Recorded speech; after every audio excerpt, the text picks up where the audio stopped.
Thanks, Councillor Khan. Councillor Prince. Thank you, Your Worship. There's just one number I want to clarify, and then I do have a statement about the budget. I'll direct it to Mr. Prowse. Sorry about that. I do think I know what the number is, but just for the audience watching at home and keeping tabs of the budget, we're under a lot of pressure, obviously, this year. One of those new pressures is the new minimum wage law that's coming into effect. Can you just repeat that number and what it's costing the city? Through you, Mayor Lehman, to Councillor Prince. Councillor Prince, thank you for the question, and if I can expand on my answer just a little bit.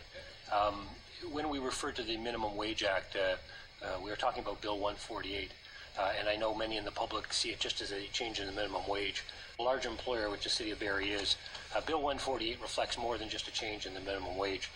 There are changes on on-call provisions. There are changes in part-time wage parity, which now requires that your part-time employees and your full-time employees, if they're doing the same job, are paid wage level.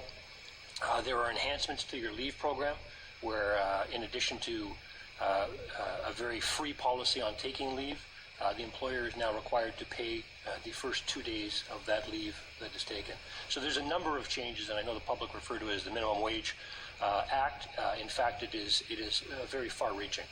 This year, as we moved into the budget process, staff were walking a bit in line trying to anticipate exactly what the legislation was going to look like when it was finalized in January.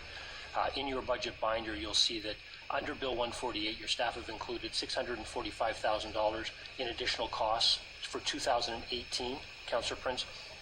It's our expectation that that will step up in 2019 with the projected minimum wage increase in 2019, as well as the compounded effect of many of these changes that are coming into effect in January of this year, but we won't start to feel the financial impact well into this year and into next.